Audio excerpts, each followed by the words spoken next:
If you build a downhill racer and you decide to have the steering and brakes with levers, make sure you include a roll bar. Not all concepts you see in popular mechanics necessarily work. If you're trying out a rickety contraption on a lake that just thawed out, don't wear hip waders and always wear a life vest. If I make another plug, I'll use styrofoam. This mess turned out to be 250 pounds and I couldn't lay it down to fiberglass it, so I had to destroy it.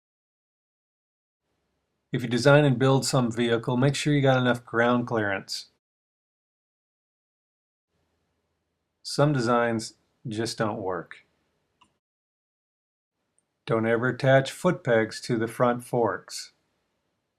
Very scary. If you try to pull a 200-pound bicycle camper with your scooter, make sure you beef up your chain.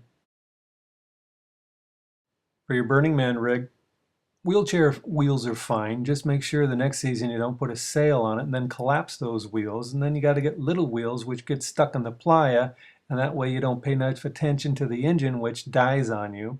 Then the next season you decide to get bigger wheels, but they're hard rubber, and then they roll off the rim, so spend the money on your wheels. Get something good. Don't ever embellish the truth.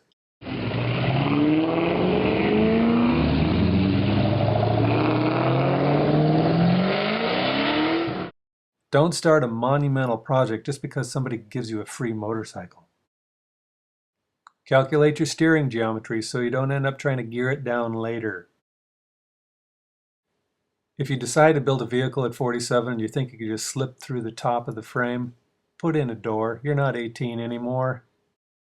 When building a high mileage trike, never assume that the DMV is going to accept off-road vehicle parts, like ATV front ends. And then you'll put on a V-dub front end, discover you gained 120 pounds. The shocks are too stiff for your vehicle because you're too light. So you cut down the shock towers, put on motorcycle shocks.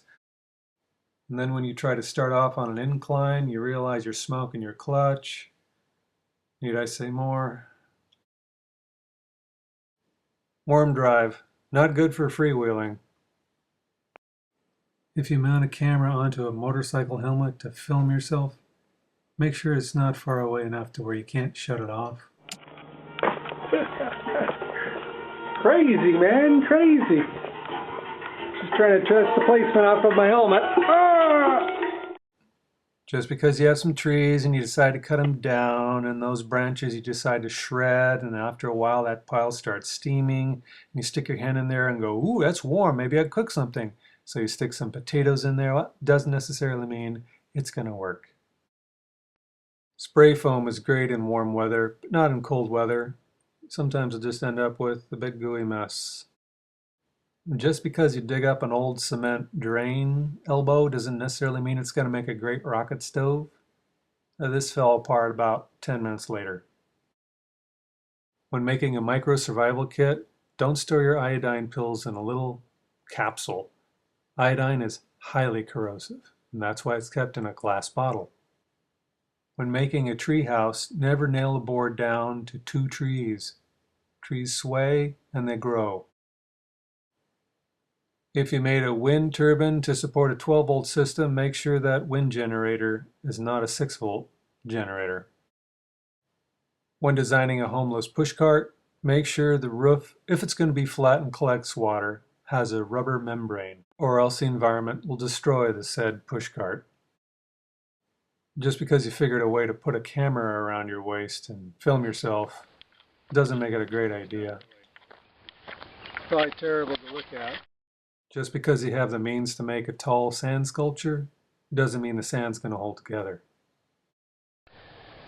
Well, it's morning time in my little shelter, and I'm glad that I did this finally.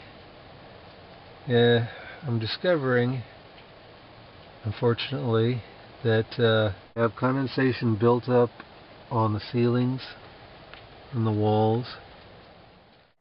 If you make an emergency shelter out of coroplast, make sure you seal up the ends that touch the ground, or else you'll have mud that creeps up inside the flutes.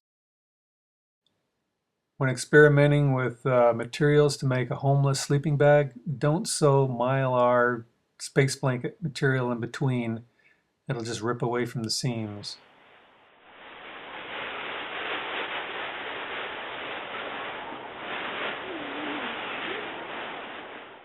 If you're going to make a hypermile vehicle and you decide to put a coral belly pan underneath, make sure you don't drive over snow that's taller than the clearance of your car.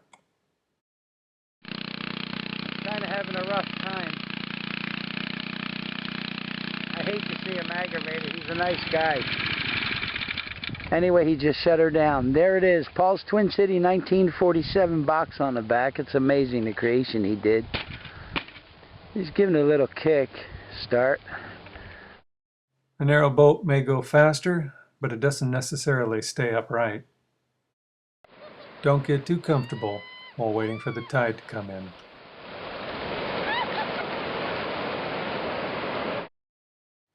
Always tie your boat down before walking away.